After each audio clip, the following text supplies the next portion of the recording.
Here's your Storm Track 7 forecast.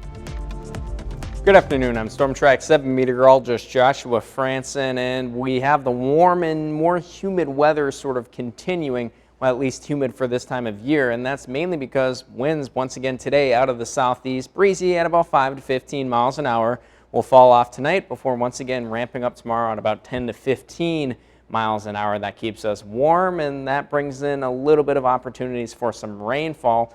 Not too much, but throughout the day, we'll see the clouds increase and we'll sit partly cloudy before eventually you notice some stray showers popping up, mainly across eastern areas. Those will continue before once we get into the evening, well, we'll see the sort of energy die on out, and then we'll be left pretty much mostly clear throughout the overnight hours. With those southeasterly winds, will keep us a little bit more on the mild side as well. Now heading into the day tomorrow, starting off mostly sunny and remaining mostly sunny throughout the day. Might feel a little bit humid as well due to that moisture increase, and you could potentially see maybe a little bit of drizzle across some areas. But for today, remaining in the 80s, it will be quite warm out there and maybe a little bit humid as well with those winds out of the southeast and the possibility for a stray shower further off across our eastern counties.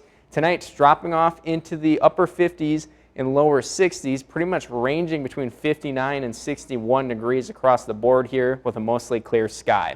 Tomorrow getting into the 80s across the board. Once again, notice areas further eastward, or excuse me, westward, getting just a little bit warmer tomorrow. That trend is going to continue into Thursday.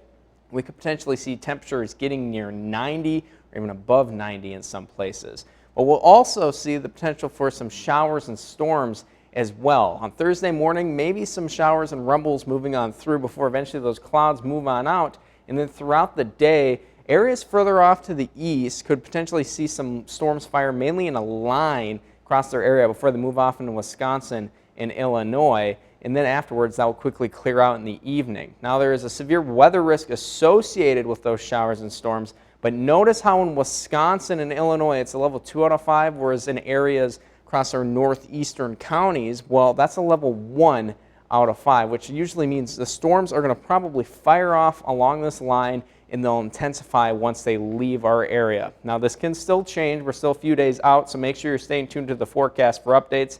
And on Thursday, if you are in any of our eastern areas, well, make sure you're paying attention just in case a strong storm does fire near you. But the main hazards for now are hail and wind. Now we're going to continue to see our pattern become a little bit more active throughout the next few days here because we finally broke that block we've been dealing with since last week. So here's this week, or at least today, and going into Thursday, there's that initial wave that's causing the storm chances for Thursday. Once that moves on out, notice how quickly the pattern sort of reloads. Further out west, we have another set of low pressure beginning to move on through, and that will sweep on through by the start of next week, so we could potentially see some more showers and storms, and then the pattern continues from there on out, and we'll potentially have more days of rain in the forecast. But until then, notice today, pretty much the rain chances remaining east in the afternoon, the rest of us partly cloudy to mostly sunny with temperatures in the 80s. 80s carry into tomorrow, and then on Thursday, areas eastward once again have that rain chance, but notice areas further out to the south are either above 90 or getting pretty close, like in Cedar Rapids. So it will be a warmer day out there for Thursday. On your 10-day forecast, maybe some rain on Friday on the backside of that low pressure. We'll have a dry weekend with temperatures hanging in the 70s, about what we should be for this time of year. And then as we get into next week, as we talked about, seems like rain chances are going to start becoming a little bit more common around here, hopefully helping relieve some of that drought.